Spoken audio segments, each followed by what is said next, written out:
Hello my friends, welcome back to my channel. I'm so excited to have you here for the first official video in my new Sense of Adventure guide, which goes over how to afford travel, how to save during travel, everything you need to know to explore the world from the financial point of view.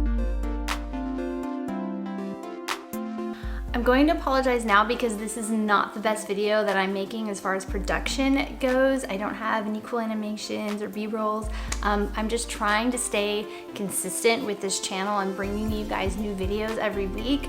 And if I've learned anything over the years, it's that it's better to just post it than sit there and nitpick at it and try to make it perfect. So here we are, but I promise if you watch it till the end, you will walk away with some value on how to prepare for unexpected travel expenses. A common oversight made by many travelers are failing to budget for pre-travel expenses. Depending on the type of trip, this could be a very big or a very small expense. So what are some types of pre-travel expenses? Number one are security expenses. You want to keep your valuables safe while you are traveling. Locks and theft-proof bags are common things you will want to buy to keep your valuables safe at all times. We had pizza last night, but it's all gone. I'm kind of sad because I could eat pizza again tonight, but we're not having pizza tonight. Luggage. Your luggage is an investment meant to withstand the roughness of all your trips to come, so you do want to do the research and invest in quality luggage that is going to last you, unless you want to replace it every, couple of trips because your zipper busted or the people in the airport threw too hard and it ripped the side of your duffel bag. It happens. I will leave a link to the full blog post in the description, and in that blog post I list out my recommendations on different types of luggage, from carry-on, hard shells, oversized, check bags, duffel bags, weekenders. It's all in there, so I highly recommend you check it out if you're not sure where to start as far as purchasing luggage goes. Travel documents can get pretty expensive.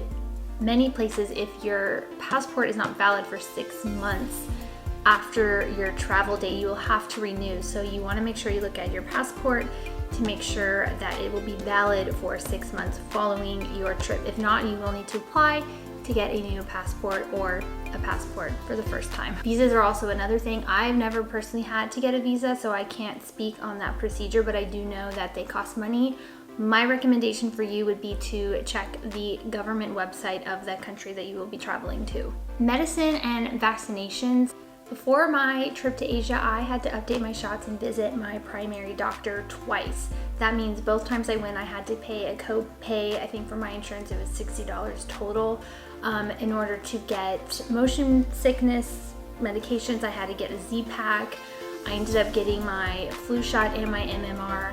Those two were preventative, but again, I can't speak for all insurance plans. You are gonna wanna look over yours and talk to your primary care and see what the best solution is. Travel insurance. There was a time in my life that I traveled without insurance. My first trip to Europe, I had no insurance. I was drinking every day and doing stupid shit. The fact that I didn't have insurance that was crazy. Now before every trip, I make sure I have travel insurance if I'm traveling internationally. If I'm traveling domestically, I just stick with my regular medical plan. For travel insurance, I like Blue Cross Blue Shield and World Nomad. So how do you reduce the inevitable pre-travel expenses? Use online discount tools. I have recently found WikiBuy to be a great tool to have for online shopping. It is a free Chrome extension from Capital One. They have tons of retailers, and say you're shopping on Amazon, it'll tell you this is the best price, or this retailer has it for less, or here's a discount code to apply at checkout. It is a great tool and it helps you save a ton of money when you're shopping online. And this is in no way sponsored by WikiBuy. I just really like this extension. Ask yourself, do I really need it? You don't need a big floppy hat to wear on your beach vacay just because you want to look good on Instagram. I don't go shopping before a trip with no plan on what I want. That is when you are in the danger zone and can easily overspend don't do it. So ask yourself, do I really need this? Check government websites. You always want to check the government websites of the country you're traveling to